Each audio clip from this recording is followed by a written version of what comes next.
So I'm not sure if FIFA is just panicking or if they are responding to fans around the world, but they've decided to implement dynamic pricing for the World Cup. Playoff tickets now being seen as low as $17 potentially. I want to get this right, but it looks like they did this as well in the FIFA Club World Cup last summer.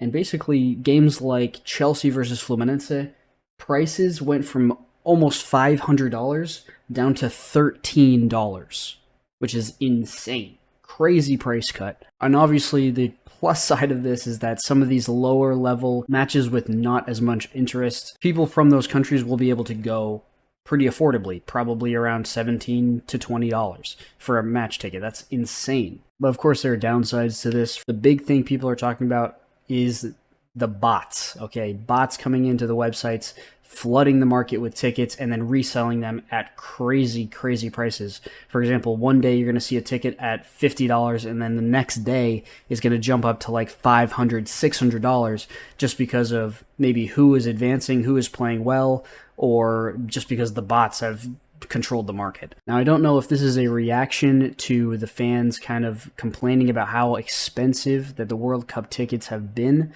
or this is a reaction to them seeing that they're not actually selling as many tickets, so they're just lowering the price straight up. Either way, I don't think this is a great look for FIFA. Personally, I like the idea of having cheaper seats, obviously, but the fact that the final and the semifinal, these later round matches, the prices could get so high for some matches that they could totally phase out people who just can't afford them. For example, American sports such as like the Super Bowl, it's kind of reserved for like rich guy people. Be honest, thousands of dollars for a ticket, like $6,000 for a Super Bowl ticket. It's crazy. It's kind of gatekeeping fans from being able to go just because the price is so high. Another big talking point, it's looking like FIFA is experimenting with a new rule set, specifically when it comes to VAR and also time wasting. I think this is a direct response to what we're seeing in the Premier League currently, but just take a second, pause the video, read these for yourselves, but I'm going to mention a couple of these. The big one, I think, down here, if the referee thinks time is being wasted on a throw-in or goal kick, he will start a 5-second countdown. If the ball is not put back into play, the throw-in will be given to the other team, or in case of a goal kick, corner will be given to the opposing team. I think that's a big one because I don't think this was 5 seconds before. This could have been shorter, and also it kind of puts the power in with the referee. This sounds like it's kind of like interpretation when the referee decides to start this timer. Another big one actually is the substitution rule. Players who are being substituted have 10 seconds to leave the field. If they don't, the player who is coming into the match has to wait at least 1 minute before entering. That's kind of crazy. It's almost like if you don't get subbed fast enough, you're playing down a man for a minute, which could be huge. VAR will be able to review second yellow cards and also corner kicks to see if it detects a mistake. I like that. I like being able to expand VAR.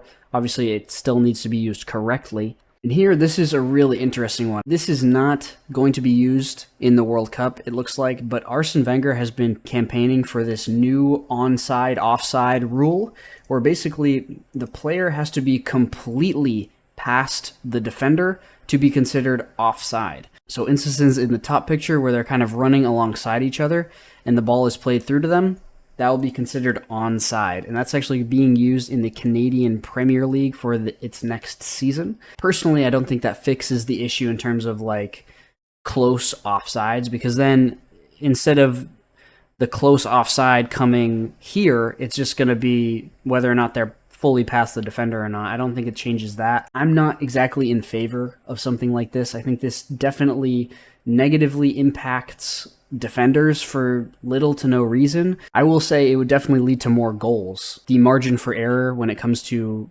attacking players making runs in and behind defenses will definitely be greater, especially when players could have a step on a defender. Like a lot of people in the comments are saying Mbappe or Lamine Yamal or Rafinha or Dembele or some of these like really, really pacey wingers or strikers that just get in behind the defenses within a couple steps. And it's almost like the defenders can't even react to it. But anyways, those are some interesting little talking points for the World Cup upcoming this summer.